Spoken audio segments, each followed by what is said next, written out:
तो hello guys, आज हमारा आना हुआ गांव में। तो मैंने बनाई थी ये थाली जिसके अंदर थे दाल चावल, दाल मैंने भी लगाई नहीं है, और इसके अंदर पे सैलेड और फिर भज्जा।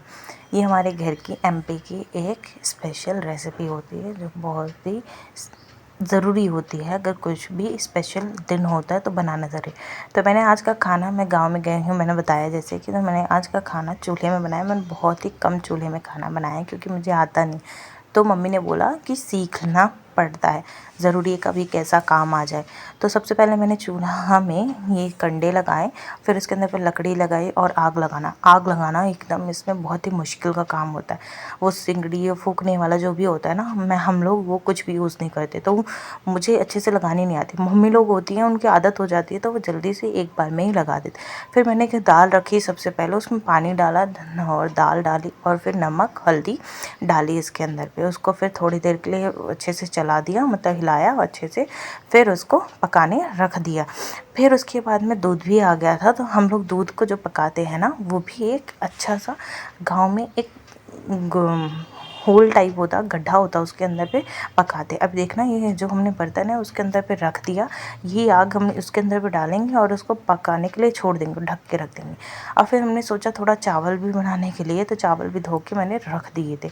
फिर आम छीले दाल में डालने के लिए ही, ये पूरा सब कुछ सेटअप जो किचन के अंदर पे ही कर रही थी मैं। तो ये आम छील के, ये सूती से आम छीलते हैं हमारे यहाँ पे, इससे बोलते हैं अच्छे से छिल जाते हैं। तो फिर मैंने इसको छील के रखे। फिर उसके बाद में दाल पक गई थी तो फिर उसके अंदर पे ही डाल के रख दिया, एक सीटी मारी। फिर एक सीटी मारने के बाद में उसको फिर से पकाने रख दिया। तो एक सीटी मार दिया। फिर मैं जब तक सोचा, मैंने थोड़ा आटा लगा के रख दूँ। फिर मैंने आटा लगाया, आटा लगा के रख दिया, इसको गूंद के रख दिया। आटा लगाने के बाद में फिर वो दाल पक रही थी तो उसको निकाल के एक बर्तन में डाल दिया। अभी आप लोग भी बताइएगा कौन कौन गांव में ऐसा खाना बनाता है। और बहुत सारे लोगों के यहाँ पे ऐसा खाना बनता ही है ज़रूरी तर में, क्योंकि बहुत सारे लोग गांव में रहते हैं या फिर गांव से शहर में जाते, तो फिर गांव में घूमने के लिए तो आ ही जाते। तो ये देखो कितनी अच्छे से हमारी दाल पक गई थी। फिर हमने उसके अंदर पे क्या किया, मेरे को बगजा बनाना था तो उसके लिए मैंने दाल निकाली और फिर उसके अंदर पे कुकर पे ही पानी डाला और आम डाला और थोड़ा सा नमक डाला। उसको मैंने क्या करा, सीटी मारने के लिए छोड़ दिया। मतलब एक सीटी के बाद में ये पक जाएगा अच्छे से। जब तक मैंने सोचा मेरे पास बूंदी ख़त्म हो गई थी, तो बूंदी भी बनाना पड़ा मुझे उसी दिन। तो मैंने क्या किया, बेसन को चाला अच्छे से, जिसके अंदर से कुछ भी उसके जो टुकड़े होते वो ना आए। फिर थोड़ा हल्दी और थोड़ा नमक डाल दिया उस बूंदी बनाने के लिए। ठीक है, इसको मैंने अच्छे से थोड़ा टाइट करके पेस्ट बनाया। फिर इसको थोड़ी देर के लिए छोड़ दिया। एक कढ़ाई में तेल डाला और उसको बूंदी बनाने के लिए छोड़ दिया। तो फिर से मैंने ये सारा काम जो भी था, बूंदी बनाना, बगचे बनाना, चावल दाल, सब मैंने चूल्हे पे ही बनाया। तो मेरा चूल्हा एक अच्छे से काम कर रहा था, इसलिए मैंने एक को ही रखा।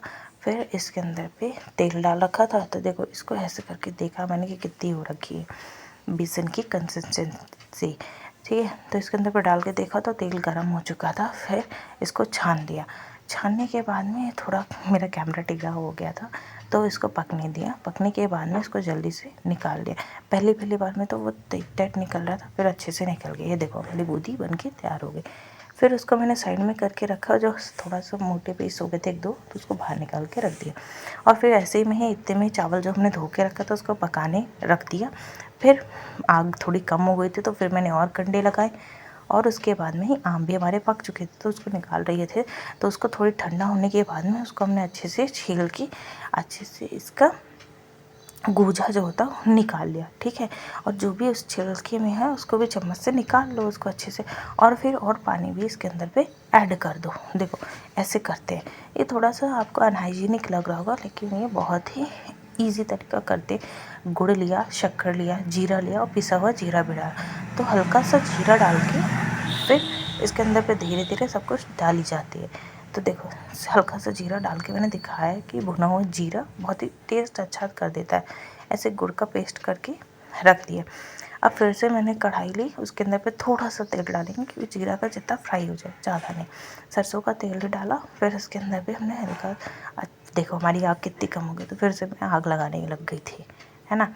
तो ये आग लगाई, फिर मैंने उसी के अंदर पे थोड़ा जीरा डाला। जीरा डालने के बाद में उसके अंदर पे थोड़ा सा काली सच्चा जीरा हो गया। फिर मिर्ची पहले भी डाल सकते, लेकिन मैंने लाल मिर्ची डाली थी तो छोड़ दो या फिर नहीं डालो। ठीक है। मैंने वो जो आम का पेस्ट बनाया था वो डाला, नमक डाला, अभी गुड़ और शक्कर जो भी हमारी वो भी डाल देंगे, और मैंने पिसा हुआ जीरा रखा था वो भी डाल दिए। ठीक है।